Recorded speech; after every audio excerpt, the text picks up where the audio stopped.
In this video, I'm gonna give you 5 non-negotiables that I use consistently that help me to lose over 50 pounds and actually maintain my weight loss. Hello and good morning and welcome back to my channel. I'm Naturally Ray, or you can just call me Ray. Now if you're tuned into this video, yes, I know you want to lose some weight, and even though I did lose over 50 pounds, like about 55 pounds, I still have some health and fitness goals because I really want to gain a lot more muscle, get a lot more lean. So we're still in this together. If you like these type of videos, make sure that you subscribe, make sure that you hit the like button, that you give it a thumbs up and turn on your notification bell. It really helps out when it is that you subscribe and you like and you share and do all of these things so that other people can see these videos, get the tips that you're also getting so that they can achieve their goals as well.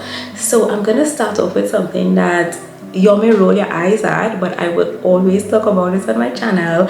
But the first non-negotiable when it came to my weight loss was to prioritize protein. Yes, I'm on that protein train.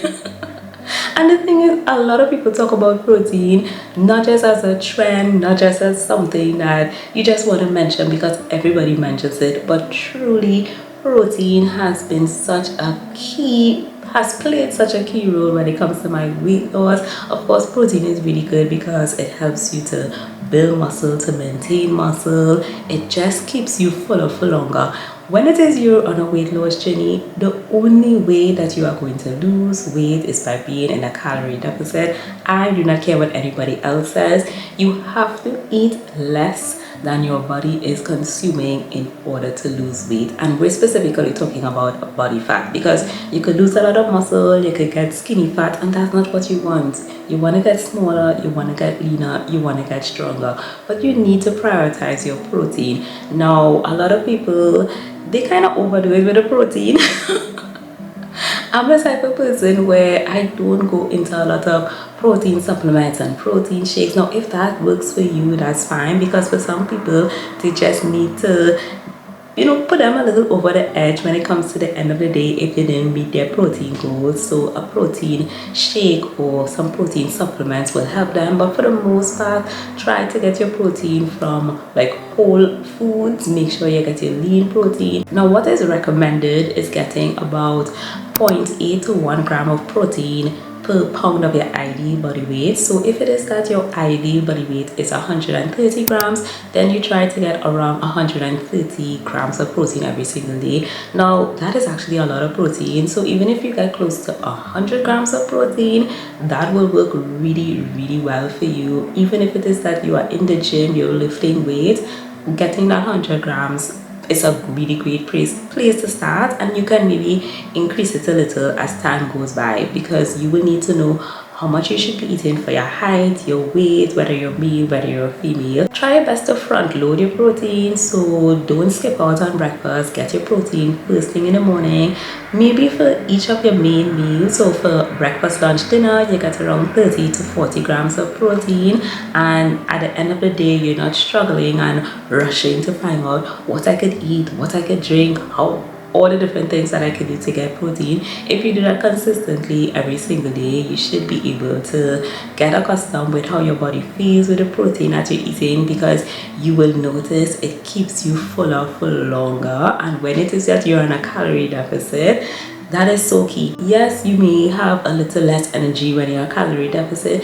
Yes, you may experience some type of hunger at some points in time. Your body will get accustomed to it. No, you should not be starving. If it is that you are starving on your weight loss journey, you are doing this all wrong. But if you prioritize protein, it keeps you fuller for longer. It keeps you satiated. It helps to curb a lot of your cravings, a lot of your sugary cravings, which a lot of us have, and yes, us. But it is so helpful on your weight loss journey. Now, along with protein, the other thing that was a non-negotiable for me was prioritizing fiber. This is something that a lot of people just do not talk about. They focus so much on the protein, but fiber is so key. It also helps to keep you full for longer. I want you to try your best for an entire week, and not just 1 week, just in general, every single week. Try to eat around 30 different types of fruits and veggies. You can incorporate herbs and spices and nuts and seeds and grains. Try your best to eat a rainbow, and it will make it a lot easier for you to reach that 30. Now when it comes to your fruits and your vegetables, those have the probiotics, the prebiotics, the berries have the antioxidants, and that helps you a lot with your gut microbiome, which is so key. A lot of people have a lot of gut issues, a lot of issues with their colon because they are not eating enough fiber. They are not focusing on making sure that they eat the things that will help them with their gut. You can add some sauerkraut to your breakfast, have some Greek yogurt, and add your blueberries, strawberries, raspberries. Mix in your honey with your yogurt bowls. You can drink kefir. That is something that I definitely want to start implementing because I know the health benefits are so good. So you can do that as well. You can also have kimchi in your diet, but prioritize your fermented foods. Those are things that will help you out with your probiotics and your prebiotics for your gut health as well, and in turn that will also help you with your weight loss. Now I started off with nutrition because when it comes to your health and fitness, nutrition makes up maybe like 80 to 90% of the results that you're gonna see.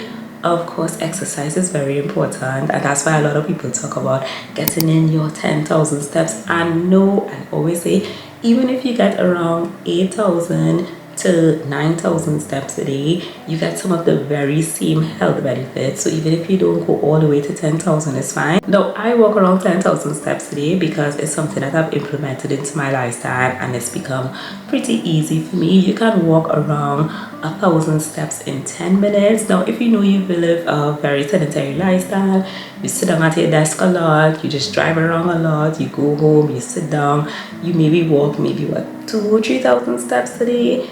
Don't feel as though you need to go from 0 to 100.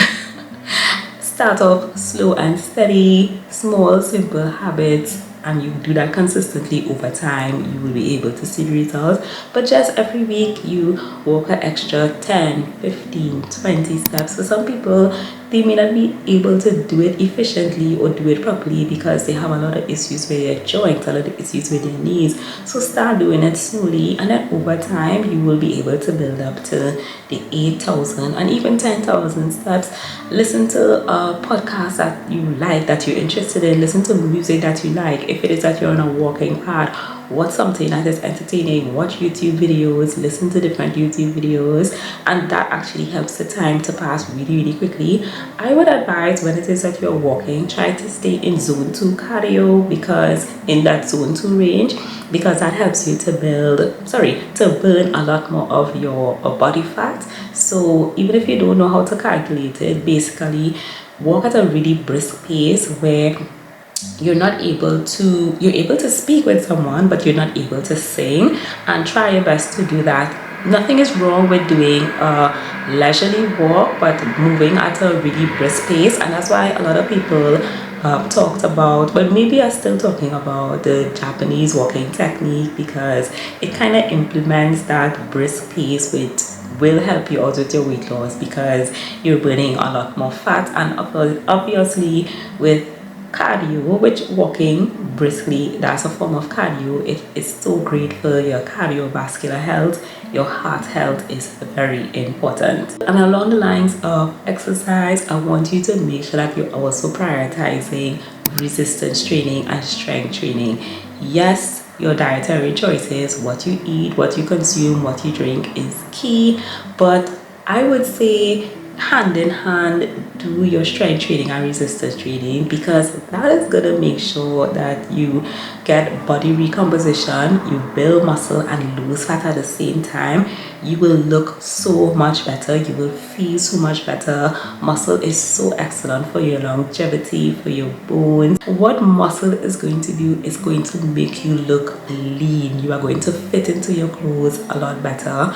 When I say lean, some people don't really understand what I mean, but they will understand the word toned. So it makes you look fit, it makes you look better, and you will feel better. And my fifth non-negotiable, which is so underrated, is getting good quality sleep. I want you to prioritize your sleep, getting 7 to 9 hours of good quality sleep. Now, depending on how you work, if you work shift, maybe you have toddlers, really small children, it might be a little challenging, but as much as you can, prioritize good quality sleep. When it is you sleep, your body, your muscles, your cells, everything recovers, you rejuvenate, you feel refreshed in the morning. It actually helps you to make sure that your cortisol levels are not really increased throughout the day. Of course, when you wake up in the morning, your cortisol levels tend to be a little higher, yes, but when it is you don't get good quality sleep, the next day you tend to have a lot more cravings, and a lot more cravings for the sweet foods, ultra processed foods, which means that you end up overeating, and then obviously that will hinder your results. So make sure you get good quality sleep, reduce your stress as well, because higher stress levels will prevent you from seeing the results that you need. Now with all of these tips, I know when I do these videos, a lot of persons, they mention about having different medical issues as to why they may not be able to see results like everybody. And yes, if you have PCOS, if you're going through perimenopause, menopause, if you have certain hormonal imbalances, it can make it a little more challenging for you to see the results. But thousands and thousands of people have been consistent. Be honest with yourself. Are you really consistent with all of these habits and you're not seeing results? Now, if that is the case and you need to get help with a nutritionist, a dietitian, make sure that you get your blood work checked, that's fine. But stay consistent with these non-negotiables and you will be able to receive the results. Y'all, I have some goals as well. I want to get leaner, I want to get stronger, so we're in this together. I hope you enjoyed this video. Make sure that you subscribe, hit the like button, and as always, try your best to become the healthiest version of yourselves. Bye guys.